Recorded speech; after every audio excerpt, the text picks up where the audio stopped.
ఇచ్చిన youth declaration ఆధారంగానే అడుగుతున్నాం. 2 లక్షల ఉద్యోగాలు మొదటి సంవత్సరంలో చేస్తా అన్నారు.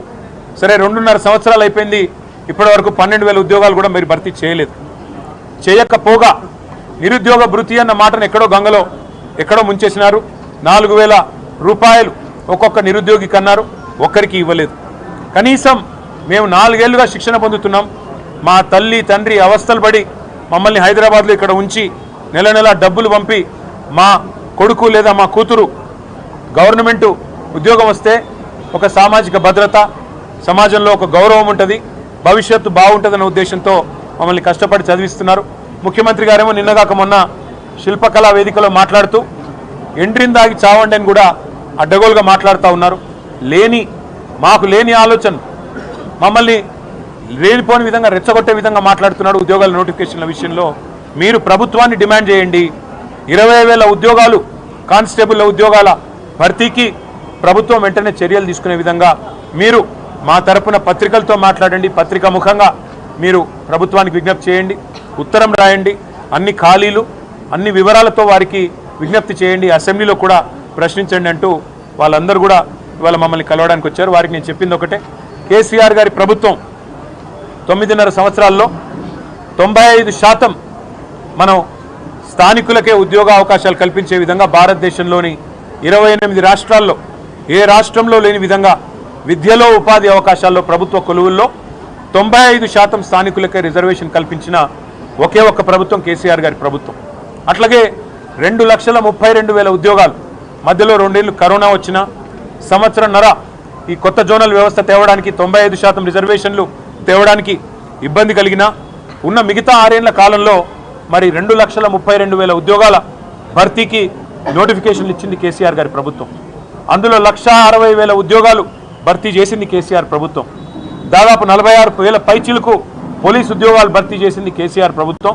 మరి మీ కోరిక మేరకు వారిని రాష్ట్ర ప్రభుత్వాన్ని కూడా మేము తప్పకుండా అడుగుతాం. అడిగి మరి వారు దిగి వచ్చేదాకా మీతో మేము కూడా ఉంటాం. నన్ను వాళ్ళు దిల్సుఖ్ నగర్ కూడా రమ్మని ఆహ్వానించారు. అన్న మీరు రండి, మేమందరం దిల్సుఖ్ నగర్లో ఉన్నాము, మీరు రండి అంటే తప్పకుండా తొందరలో దిల్సుఖ్ నగర్ కూడా వచ్చి మిమ్మల్ని కలుసుకుంటానని చెప్పి ఆ పిల్లలకు మాటిచ్చాను. ఇవాళ వచ్చిన 100 మంది కాదు, అక్కడ వేలాది మంది ఉన్నారు. వారందరినీ కలుస్తాం. వారందరిలో కూడా ఒక ఆత్మవిశ్వాసాన్ని నింపే ప్రయత్నం, వారందరిలో కూడా ఈ రాష్ట్ర ప్రభుత్వం ఇచ్చిన దొంగ హామీలు, ఈ రాష్ట్ర ప్రభుత్వం చెప్తున్న దొంగ మాటలు, ఇవ్వని ఉద్యోగాలు ఇస్తున్నట్టుగా చేస్తున్న నటనలు, ఇవన్నీ కూడా బయట పెడతాం. ఈ చేతగాని అసమర్థ ప్రభుత్వం దిగిపోయేదాకా వారితో పాటు భుజం కలిపి ముందుకు నడుస్తామని చెప్పి మీకు తెలియజేస్తూ ఇప్పుడు కొంతమంది పిల్లలు కూడా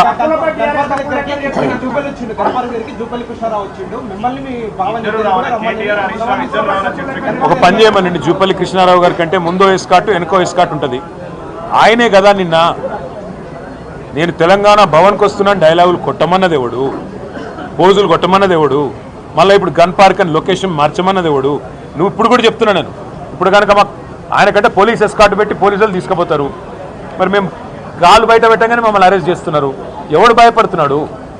పోలీసు వాళ్ళను ఉసిగొల్పి అరెస్టులు చేయించిన సన్నాసేవాడు ముఖ్యమంత్రి, హోంమంత్రి, జూపల్లా ఎవడు? అసలు మంత్రుల క్లారిటీ ఉందా? 4 మంత్రులు ఏం బీకడ అనుకున్నారు మీరు? చర్చ అని మీరే పిలుస్తారు, లొకేషన్ మీరే చెప్తారు, పారిపోయేది మీరే. చేతగాని వెధవలు ఎవరో ఈ రాష్ట్రంలో ఇవాళ ప్రజలందరూ చూస్తూ ఉన్నారు. ఇప్పటికి కూడా నేను జూపల్లికి చెప్తా ఉన్నా, అక్కడే ఉండు గన్ పార్క్, మేము వస్తాం. మళ్ళీ నీ పోలీసు వాళ్ళు పంపి అరెస్ట్ చేయించి మేము వాళ్ళు అరెస్ట్ చేస్తే మాకేం సంబంధం? ప్రభుత్వాన్ని నడుపుతున్నారా, సర్కస్ నడుపుతున్నారా? అరెస్ట్ ఎవరు చేస్తారు, ఎందుకు చేస్తారా నాకు అర్థం కాదు. సర్కారు నడుపుతున్నారా, సర్కస్ నడుపుతున్నారా? మీరు మంత్రులు, మీ చేతుల్లో ఉండేది హోంమంత్రి, పోలీస్ యంత్రాంగం అంతా మీ చేతుల్లో ఉంటుంది. మా నాయకులు హరీష్ రావు గారు, ఎందుకంటే ఆయన గతంలో ఆర్థిక శాఖ మంత్రిగా పనిచేశారు, అప్పుల విషయంలో మరి గతంలోనే శాసనసభలో స్పష్టంగా వివరంగా చెప్పారు హరీష్ రావు గారు. మరి అప్పులను జూపల్లి గారు తాతాలాడుతున్నాడు కదా, అందుకే హరీష్ రావు గారు అయితే కరెక్ట్గా ఉంటుందని చెప్పి పార్టీ హరీష్ రావు గారిని మీరు రమ్మన్నారు, అందుకే మేము పంపించాము. మరి మీ గేటు దాటకముందే ఆయన అరెస్ట్ చేసి సిగ్గు లేకుండా మళ్ళీ ఇవాళ అక్కడుంటా ఇక్కడుంటా, ఇప్పుడు నేను గన్ పార్క్ పోతే మళ్ళీ చార్మినార్ కాడికి రా అంటాడు, చార్మినార్ పోతే కొల్లాపూర్ రా అంటాడు. ఏం చేయాలి నేను? ఆయన పారిపోయేటోని, ఇప్పుడు నిద్రపోయేటోని లేపొచ్చు, నిద్ర నటించడం ఎట్లా లేపాలి నేను? చేతగాని వాళ్ళకు మాటలు ఎక్కువ, చెల్లని నాణానికి గీతలు ఎక్కువ అని చేతగాని మంత్రులు, చేతగాని ముఖ్యమంత్రి డైలాగులు కొట్టడం పారిపోవడం కాదు. చేతనైతే అసెంబ్లీ పెట్టు, ఆడ ఈడేందుకు? అసెంబ్లీలో తెలుసుకుందాంపా. నువ్వు గన్ పార్క్ కార్డ్ని ఉంటా అంటే నాకు పోలీస్ ఎస్కార్ట్ పెట్టి నేను కూడా వస్తాను. చేతగాని మాటలు, చేతగాని సన్నాసి పలుకులు